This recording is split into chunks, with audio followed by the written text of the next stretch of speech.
को बढ़ाना होगा, क्योंकि इसमें अब कोई संवैधानिक आरक्षण भी नहीं है। मैं उद्धृत करना चाहता हूं माननीय सर्वोच्च न्यायालय का, जब 10% ईडब्ल्यूएस पे उनकी जेल हो रही थी, उन्होंने कहा कि रत्ना साहबी जजमेंट और बालाजी जजमेंट का कोई मतलब नहीं है, क्योंकि सीलिंग क्रॉस हो गई है। 49.5 को आपने 59.5 कर दिया। जब इतना बड़ा दस्तावेज आया, जिस दस्तावेज में ये बताया जा रहा है कि सरकारी क्षेत्र में क्या हालात है, गैर सरकारी यानी कि प्राइवेट संगठित क्षेत्र में चलाने के लिए यहां तक बदलाव की जरूरत है। तो मैं समझता हूं कि राष्ट्रीय जनता दल ने जो लालू जी के टाइम से शुरुआत की थी, आज वक्त आ गया है कि हम सामूहिक रूप से या अपनी ही सरकार से मांग करें और केंद्र की सरकार को कहें कि आरक्षण इसे प्राइवेट सेक्टर में भी ले जाए, क्योंकि प्राइवेट सेक्टर एक छद्म चीज है जिसको सरकार से जमीन उपलब्ध हो, टैक्स हॉलीडेज हो, टैक्स में एग्जम्पशन हो, कई और तरह की रियायत हो, उसको पूरी तरह आप प्राइवेट नहीं कर सकते। यहाँ भी कि अरे यादव पूर्वी ये लोगों ने सब ले लिया वगैरह वगैरह, ये आंकड़ा बदली, ये कलई खोल दे रहा है। वही ने कहा कि जो दिखाया जाता है वो सच नहीं होता, और जो दिखता है उसका आंकड़ा बड़ा नहीं होता, जो नहीं दिखता है उसका आंकड़ा बड़ा होता है। 90 को 10 से दुश्मनी नहीं है, समन्वय की राजनीति में, लेकिन 10 को भी ये स्वीकार करना होगा कि 90 की हकीकत तो सबसे पहले एड्रेस करने की जरूरत है, उसको संभालने की जरूरत है, उसको आधार देने की जरूरत है। भूमिहीनों का आंकड़ा देखिए, मतलब मैं इसमें से कुछ आंकड़े आपके समझ रहा, ये डॉक्यूमेंट हमको लगता है संभवतः कल तक उपलब्ध हो जाएगा पब्लिक डोमेन में। ये हर व्यक्ति पढ़े, हर पार्टी पढ़े, गढ़े और अपने समाज की बनावट और गुनावट उस हिसाब से तय करे, अन्यथा इतिहास आपको गुनहगार समझेगा, माफ नहीं करेगा। शुक्रिया। अगर इन लोगों को कुछ सही बात आपने स्पष्ट कर दी तो मनोज जी, एक कांटा फिर आकर के रुक जा रहा है आरक्षण पे। क्या तमिलनाडु मॉडल बिहार में लागू होगा? क्या आपकी सरकार इस सत्र में आरक्षण पे बहस करेगी? आरक्षण बढ़ाने आपको ये नहीं, इसको कांटा मत कहिए, कांटा आकर रुक जा रहा है। नहीं, ये कांटा रुकेगा नहीं, ये हाईली पावर्ड बैटरी है, कांटा चलता रहे। जितनी चीजें आप कह रहे हैं उससे ज्यादा होगी, कुछ तो संवैधानिक होगी आरक्षण वगैरह को लेकर के। और अभी हमने सुना कि माननीय मुख्यमंत्री जी ने केंद्र से भी मांग की, क्योंकि अब ये बिहार का डॉक्यूमेंट रहा ही नहीं, पूरे देश का बहुजन आबादी को अपना निर्धारण करना कि आंकड़ों के पीछे का जीवन चाहिए।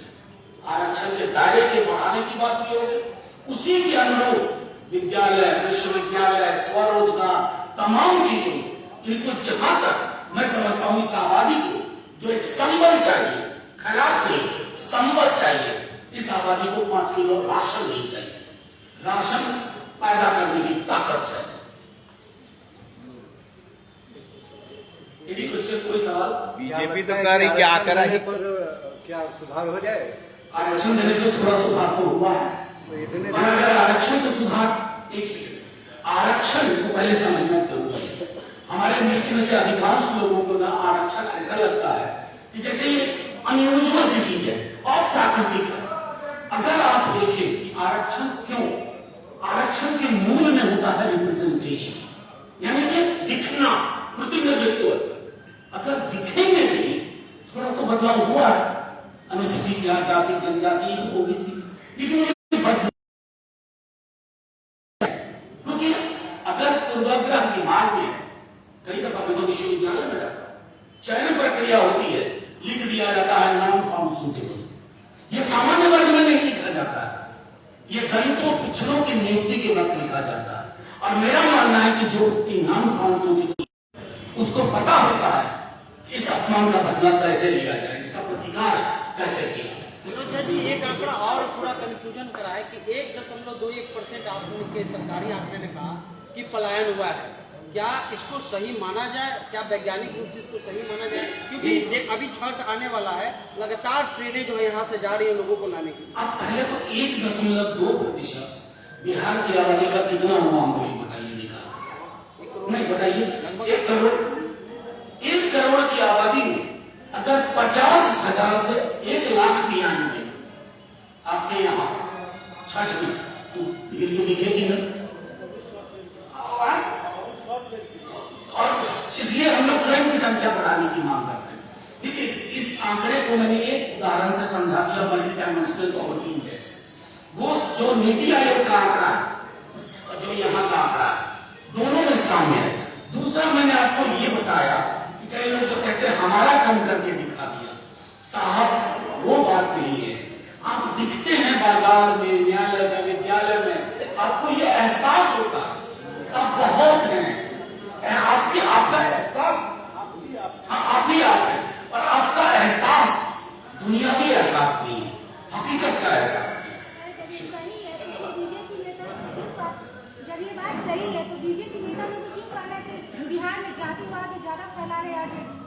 मैं पता नहीं आप बिहार में रही होंगी, बिहार की है नहीं, मैं नहीं जानता।